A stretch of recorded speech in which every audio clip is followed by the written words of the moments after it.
joining us on the horn right now on the Myers Supercenter guest line, covering the world of college football. He writes the Bible of college football. His name is Phil Steele. Find him on Twitter if you don't follow him already. What are you doing with your life? At Phil Steele 042. Phil, my friend, good morning to you, partner. Welcome back to the program. How are you on this thirsty Thursday morning?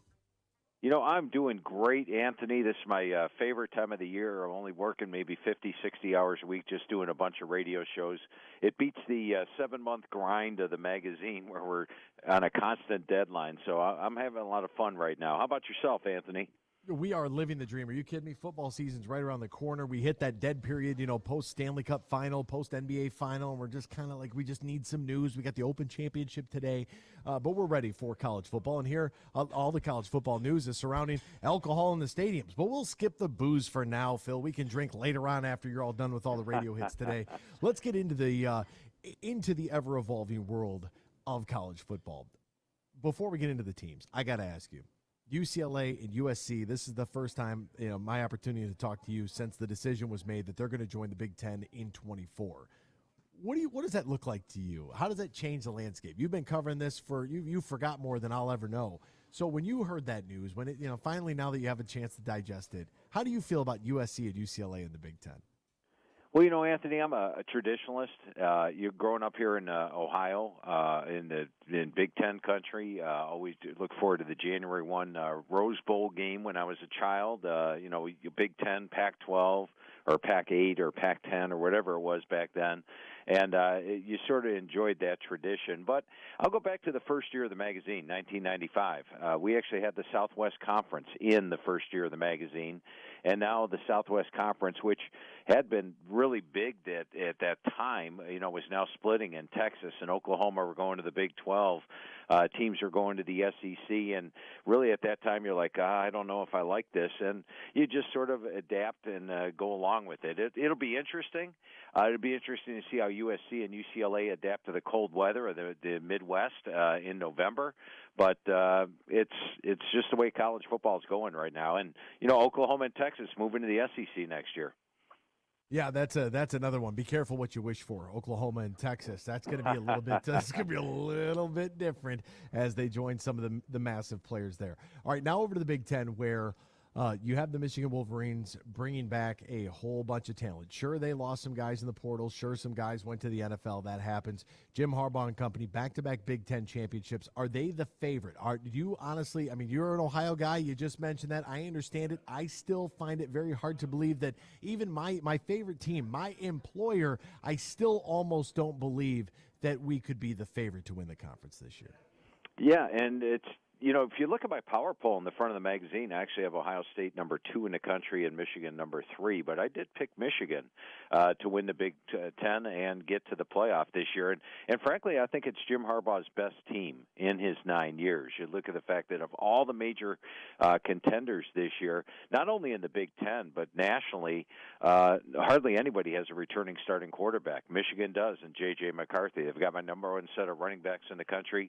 Blake Corum, hopefully he's back to 100% full health, and Donovan Edwards, same thing. And they go deep. They go about 6 deep at running back. You look at the offensive line, they've won I'm a voter on the Joe Moore Award, a member of the committee, and we have voted Michigan the number 1 offensive line each of the last 2 years. I've got Michigan number 2 on the offensive line heading into the year. Defensively, all 3 units rank in my top 10. And I think of the top 3 teams in the Big Ten East, Anthony, Michigan's got the best schedule. Ohio State not only has to play Michigan on the road, they also have to play Wisconsin on the road and Notre Dame on the road. So they've got 3 really tough tests this year. Penn State draws Iowa from the West. They, of course, have to play Ohio State on the road. And that game against Michigan, I rate a toss-up at home. Remember when Michigan went to Happy Valley last time, they needed that late score to pull out the win. But Michigan's just got that one tough road test. Other than that, it's Maryland, Michigan State, Minnesota, Nebraska. If they take care of business at home, which they've been doing, a perfect 14-0 the last 2 years, I think they've got the talent and the schedule to win the Big Ten, get to the playoff, and perhaps this year, after getting knocked out of the playoff in each of the first round of the last 2 years, advance and get to that title game. Boy, would that be something. I mean, it's one thing to make it there, and they had to. I think really the key part is everything's in phases, right? And I compare it to golf because we're coming in from Agamin Golf Resort in beautiful Torch Lake, Michigan. So we're right here on the, doing a live remote broadcast this morning, Phil. But you got to break 100 first. And once you break 100, then you can break 90. Then you can get to 85, 80, so on and so forth. I feel like college football is a lot like that. You have to actually win the conference first, which I don't know if anybody believed that they actually could, except for the guys in that locker room. And then you had to win the Big Ten championship and get to the playoff. And now it kind of feels like, okay, after 0-2 in the playoffs, just getting there is not going to be good enough. They have to win one of those football games. What are the odds that Ryan Day and the Ohio State Buckeyes might be able to get a win? Because he loses 3 straight to Michigan. You know Ohio, Phil. I know Ohio. You know Ohio. You were born there. I was just kind of an import there living. But I'm telling you what, those people are going to riot if he loses 3 in a row. Yeah, and and last year he lost 2 in a row, and folks were calling for his job at that point. So, when Ohio State's had the dominance they've had and the talent they have, like I said, I've got them number 2 in the power poll. There is a lot of pressure on Ryan Day this year, and I think Ohio State. I mean, let's face it, Ohio State was a missed field goal away from winning the national championship. I think if Ohio State matched up with TCU last year, they would have won that game handily. I thought they outplayed Georgia, and Georgia won the national championship. So the talent is there at Ohio State. And while they have a young quarterback in Kyle McCord, keep in mind, the last 10 years they've had numerous first-year starting quarterbacks, and yet they've had the best quarterback in the Big Ten probably 9 of the last 10 years. Their running backs were banged up last year, but now Travion Henderson, Mayan Williams are both back. They've got the best receiving core in the country.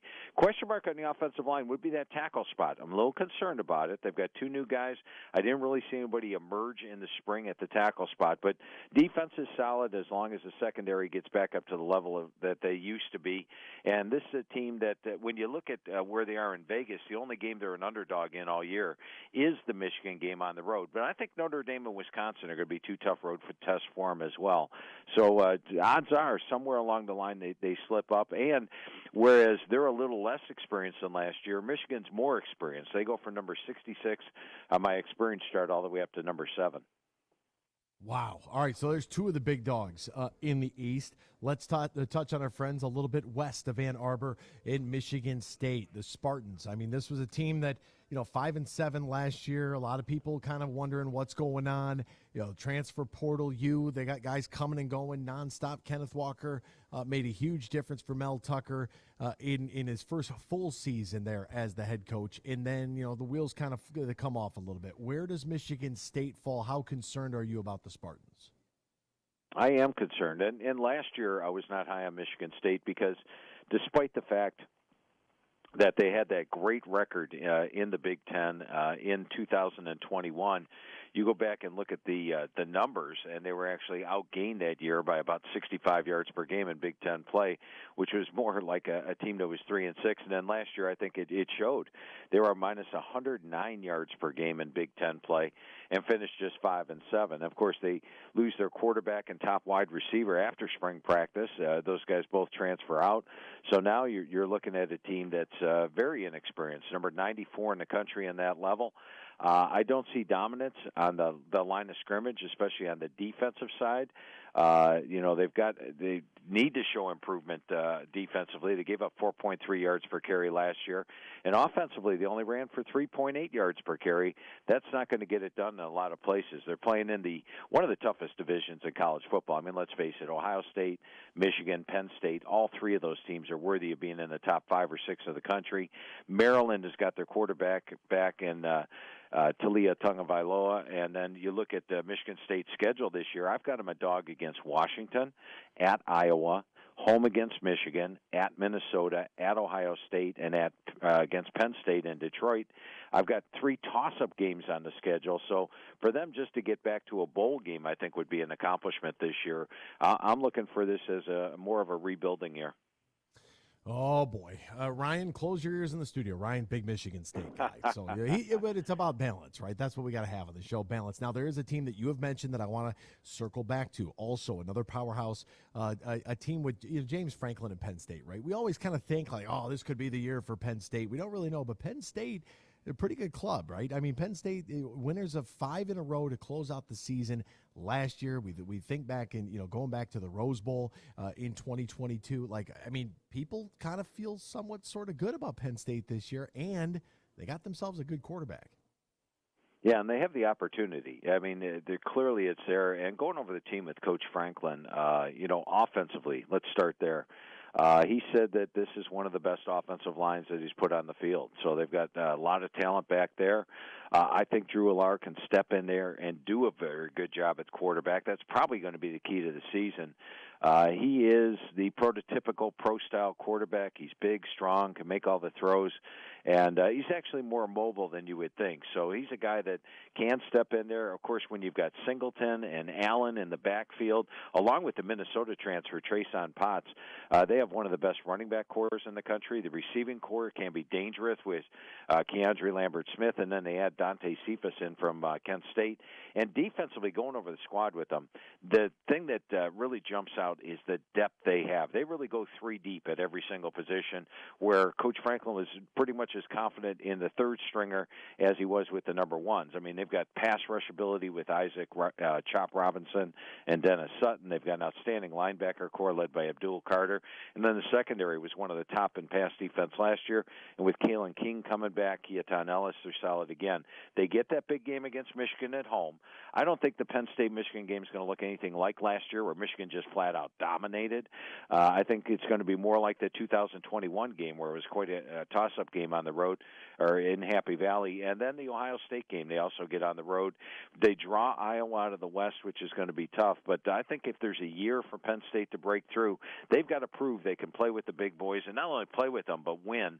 They've given Ohio State a lot of close contests lately, but they've never broke through and got that win. We'll see if they can do it this year.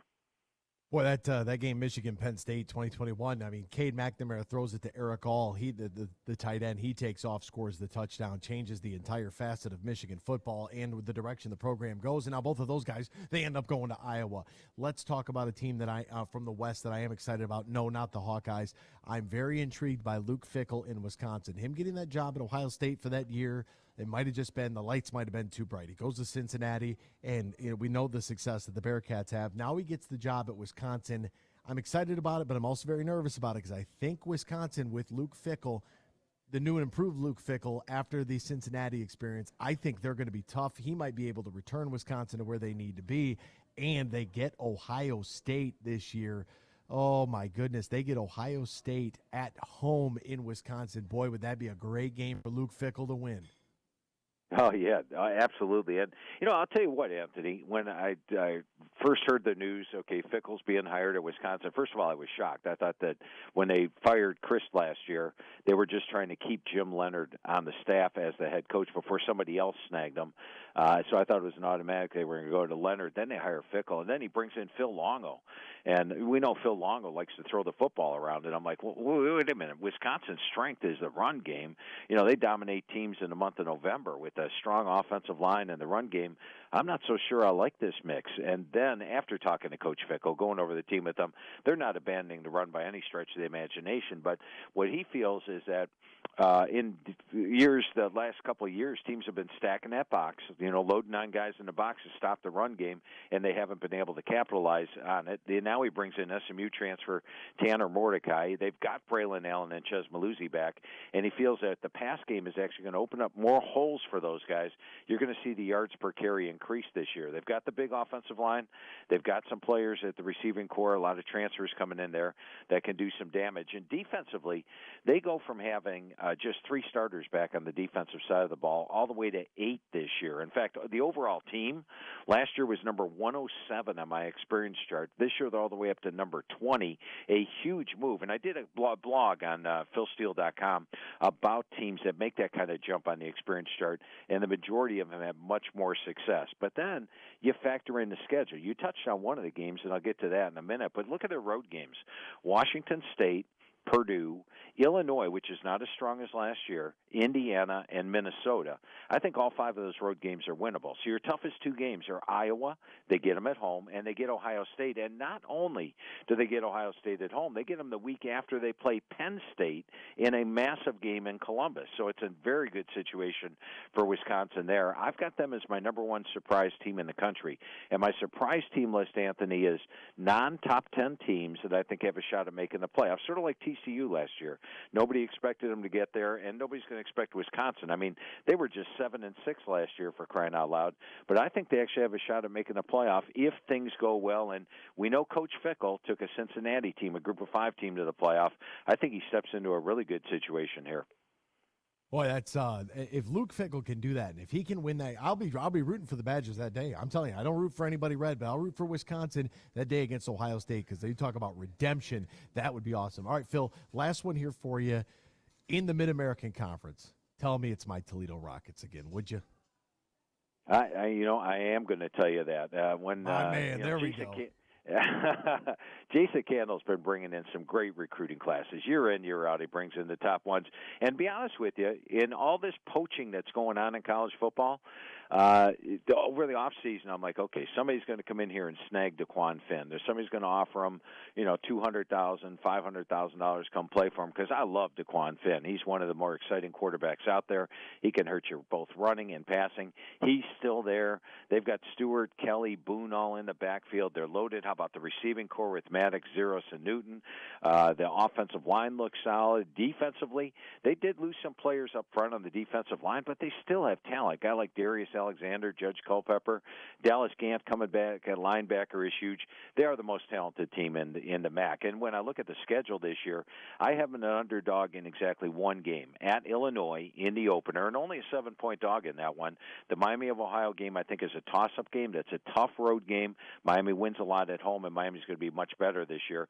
But with 8 starters back on offense, 8 on defense, only losing 15 Letterman, they're the most talented team. And remember, Toledo last year lost 2 games, but they were after they clinched the division, and they were resting their quarterback in a good portion of those 2 games. So their 9-5 record last year could easily have been something like 11-3 if those games mattered. I think Toledo's in for a very big year this year, and they're going to even top last year's 9-win total. He is Phil Steele. That's great news right there. Find him on Twitter at PhilSteele042. Find his website, philsteele.com. Order the magazine right now. You become smarter about college football. I become smarter about college football. We all love it. All you have to do is pick up the College Football Bible. philsteele.com. Both hard copy and digital is available. Phil, my friend, thank you as always. A tradition unlike any other, and I can speak for every radio host in the country. Anytime you spend some time with them, they greatly appreciate it. So thank you so much for your hard work, my friend. We appreciate you. Hey, Anthony, I always enjoy talking football with you, my friend. Thanks for having me on. Thank you, partner. There he goes. That's Phil Steele. Boy, that's great news. I love what he said there about Toledo, too. The Rockets, they reloaded. He mentioned my guy, Judge Culpepper. Come on. I think he got his name Judge, by the way, because either his dad or his grandfather was a real judge. That's how he ended up with the name Judge.